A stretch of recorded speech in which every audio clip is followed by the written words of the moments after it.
Salut fidèles abonnés, j'espère que vous allez bien. Dans les plantations aujourd'hui, je suis dans une parcelle expérimentale de la culture du maïs. Et la variété que nous avons dans cette parcelle, je l'expérimente depuis près de 4 ans. Donc chaque année, je fais le même rituel. Et ici là, pourquoi je fais cette expérience? Parce que au final, je voudrais optimiser mes rendements dans la culture du maïs. Vous savez, il y a des pays dans lesquels on fait 15 tonnes de maïs à l'hectare, 16 tonnes, et parfois on se demande qu'est-ce que ces personnes-là font pour avoir des rendements aussi énormes dans la culture du maïs, par exemple. Alors, depuis plus de 4 ans, je cultive cette variété de maïs. Au départ, j'avais des tiges qui me donnaient un épi, certains qui me donnaient 2 épis, ainsi de suite. Il y avait quand même une grosse majorité de tiges qui me donnaient un seul épi de maïs. Et donc, qu'est-ce que j'ai fait? J'ai tout simplement sélectionné, c'est-à-dire qu'à partir du moment où on veut faire la récolte, je passe dans les plantations et je fais la sélection des épis de maïs. Ça veut dire quoi?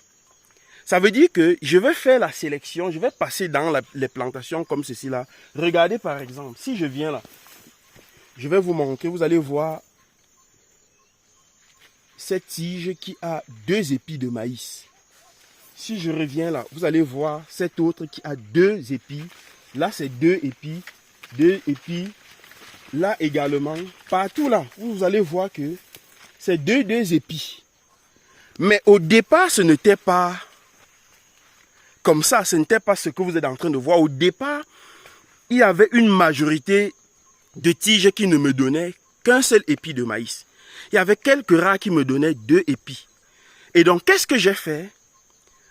À la récolte, il me fallait tout simplement passer et récolter d'abord les tiges qui me donnent 2 épis. Je commence par ces tiges à récolter. Donc, les tiges qui me donnent 2 épis, je les sauvegarde à part. Et les tiges qui me donnent un seul épi, je les mets aussi de côté. Je ne mélange pas les tiges de 2 épis et les tiges d'1 épi. Donc, je sépare je sépare chacun en fonction du nombre d'épis qu'il me donne. Il y avait même certains qui donnaient 3 épis. Je les séparais également. Ça permettait que lorsque je devrais replanter ce maïs-là, je venais juste prendre les premiers que j'ai récoltés qui me donnaient 2 épis par tige et je venais les mettre dans les plantations. Parce que lorsque je le fais, je sauvegarde le patrimoine génétique de ce maïs-là. Et j'ai une forte chance que, bien évidemment, lors de la prochaine production, j'ai des épis, j'ai du maïs partout dans le champ qui me donnent 2 épis et certains qui me donnent 3 épis. Ceci pour dire quoi? Ceci pour dire que pour tous ceux qui font dans la culture du maïs, vous ne devrez pas conduire la semence n'importe comment. Parce que vous allez parfois vous étonner que quelqu'un vous dise qu'il pour faire 10 tonnes, 15 tonnes à l'hectare et vous allez vous demander mais comment cette personne fait pour avoir 10, 15 tonnes à l'hectare alors que je peine à faire 3, 4, 5 tonnes à l'hectare. Peut-être vous avez une variété de maïs dans votre plantation qui ne vous donne qu'un seul épi de maïs par tige. Vous convenez avec moi que vous ne serez pas compétitif qu'une autre personne qui a une autre variété de maïs dans les plantations où il récolte par épi, par tige, 2 épis. C'est impossible. Parce que si vous avez dans votre plantation une variété qui ne vous donne qu'un seul épi, vous allez faire pratiquement les mêmes densités qu'une autre personne qui a sa variété qui lui donne 2 épis. Les densités ne vont pas changer. Ce qui va changer, c'est au niveau de la production. Cette personne aura une production exponentielle. Cette production aura une production double, voire triple que votre production. Et à la fin, vous allez dire que les gens viennent que les sorciers viennent dans vos plantations alors qu'il n'y a pas de sorcellerie. Il faut juste savoir quel type de semence on a pris dès le départ. La semence est fondamentale dans tout projet agricole. La semence est fondamentale. Je dis bien la semence, c'est le nœud du problème. La semence, c'est le nœud du problème. Donc, si vous vous lancez, rassurez-vous toujours d'avoir des semences de bonne qualité.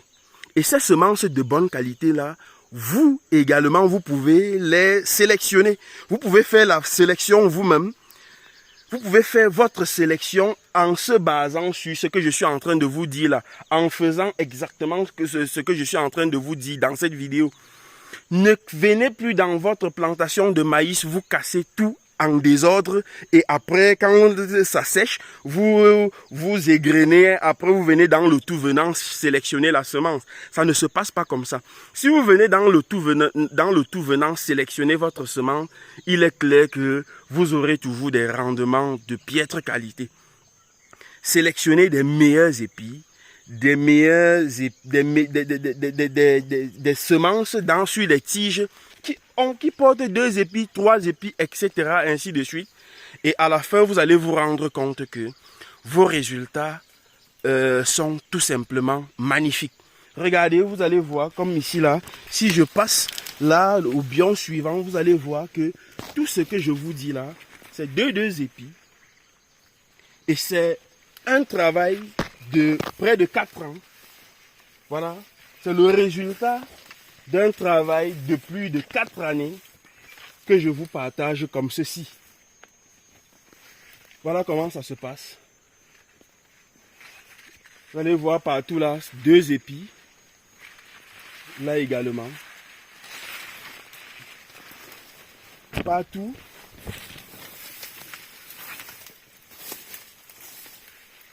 Ouais, 2 épis. Voilà ça. Et vous voyez la distance entre les plants. Donc là, nous sommes dans un système de un peu de haute densité. Mais ce n'est pas ce qui nous intéresse beaucoup plus. Parce que comme je vous ai dit, ça c'est une parcelle expérimentale.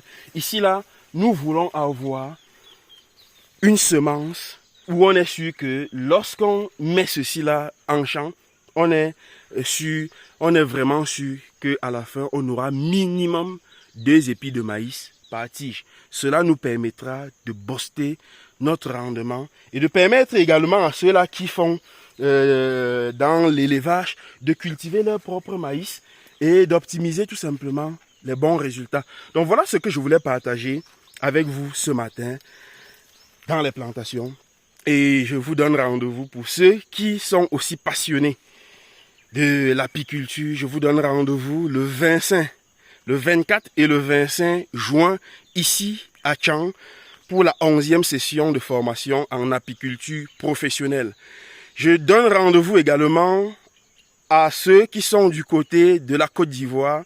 Je vous donne rendez-vous le 29 et le 30 juin en Côte d'Ivoire à Abidjan pour 2 formations. La première sur la culture intensive de la banane douce et de la banane plantain et la deuxième sur l'apiculture professionnelle. Je sais que l'exemple, ce qui se passe ici par exemple au Cameroun où on voit des agriculteurs qui négligent le facteur apicole, cela est valable également en Côte d'Ivoire. Je connais plusieurs agriculteurs du côté de la Côte d'Ivoire qui font de gros chiffres d'affaires, mais il leur manque un petit truc, d'allier à leur activité agricole l'apiculture.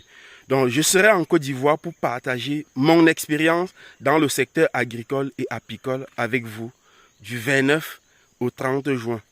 On se dit à très bientôt.